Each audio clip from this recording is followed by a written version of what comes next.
A new neighbor began watching me, carrying a rifle and leaving dead fish in my mailbox.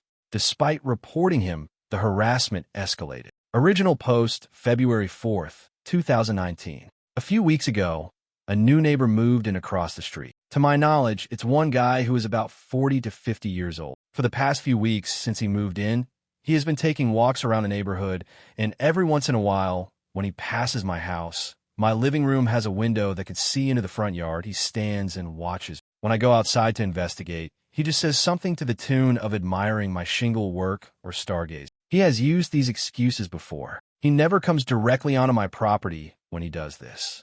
A few days ago, I came home, and when I went to pull the trash cans back from the street, my neighbor was sitting on his front porch with a rifle in his lap in plain view. I asked him if there was anything wrong, and he just nods at me. I went back into my house and called the police. Now, the spot I called the police from was in my kitchen. The only way to look into my kitchen from a window is if you walked up to my living room window and peered to the left. After hanging up the phone, I turned towards the living room and saw my neighbor about 2 feet away from my window, peering in with a rifle. I ran into my room and locked the door. After the police arrived, I told them what happened, and they told me that since he wasn't pointing a gun at me, that it wasn't a threat. The most they can do is trespass him, but by the time they arrived, he left his house. Yesterday, I came home at around 10 p.m. and found a dead fish in my mailbox. Without any evidence, how can I stop my neighbor from harassing me? Can I get a restraining order against him? Relevant comments. Comment 1. Make a police report about the dead fish. Make the police take the report, even if you don't actually know for sure who put it there. You have your suspicions, tell them. If they refuse to take a report, calmly escalate the matter to an officer with a higher standing and don't leave until a report is taken. Keep all of the police reports you make, and as everyone else has suggested, definitely get a good home security system, preferably with several cameras. Comment 2. I don't know about the law, but I'd say you should get a camera installed and probably keep any evidence of things put through your door, then speak to the police lawyer to see what your options are. Oh, up to a deleted comment. I'm fully prepared for any future aggression, but I am looking for a non-violent route first. I don't think I'd cause in any of my previous encounters to use force. Since then, I got cameras with night vision, motion detection alerts, window tint for my living room, big thick curtain. I also got a few of those stickers for the area of my house that says, insured by Glock to deter any intruders. Now, the first night I got my cameras, I checked them the morning after to see how they work. I made sure that there are no blind spots, and all of them are fixed with no movement at all. When I checked the cameras the morning before, someone walked up to them wearing all black, including a mask, and pointed them down. When I left for work that morning, someone spray painted a knife on my mailbox. I filed a report with the postal inspector and called the police. The police said without any video evidence, there wasn't much I could do. That night, I woke up to a loud noise hitting my house every so often. I checked the cameras and couldn't see anything, so I went out and investigated and noticed small holes in my house.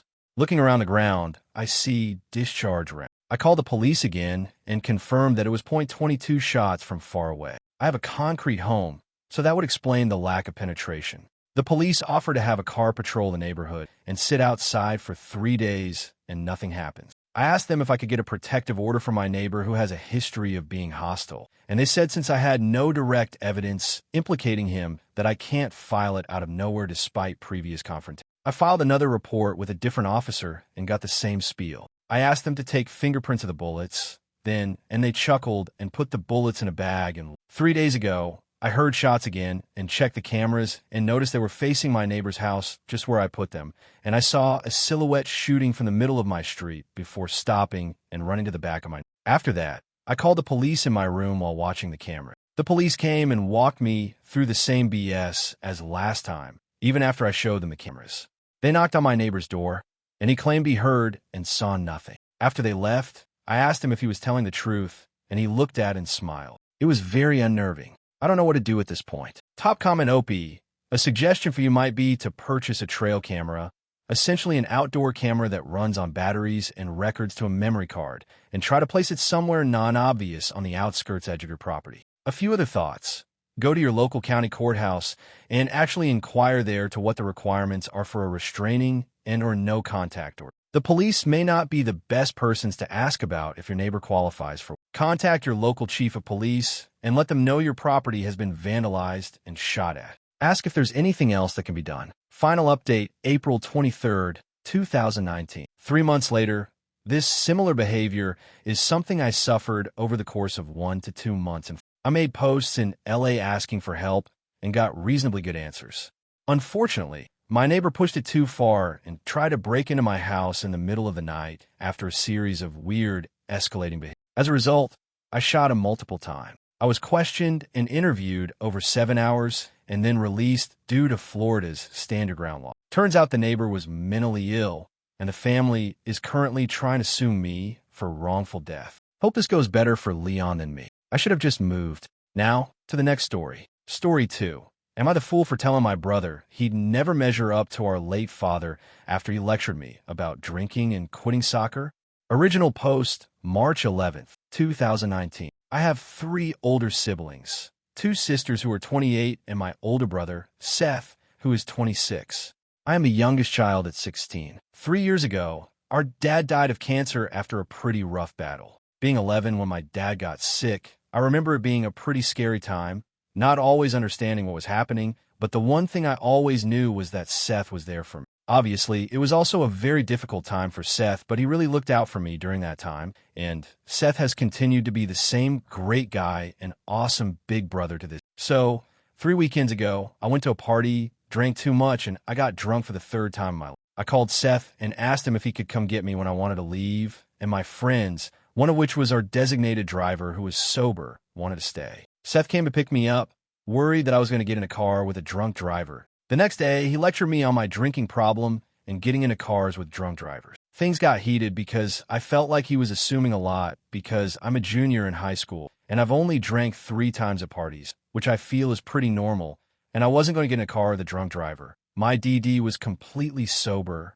so I feel like I was more responsible than he was giving me credit for. But yes, I was drunk enough to think calling him at 10 p.m. out of the blue to pick me up because I was tired was a good idea. Then, 2 weeks ago, Seth found out I quit the soccer team. He started lecturing me on commitments and talking about how I need to be doing an extracurricular for college, and I shouldn't just quit because of laziness. Then things got heated, and he started talking about my drinking problem again, and then talking about my room being messy, and then we were really arguing, and he was accusing me of being disrespectful, and then I lost it and told Seth he wasn't my dad, and I didn't need him lecturing me and how he thinks he could replace Dad, but he'll never be half the man Dad was.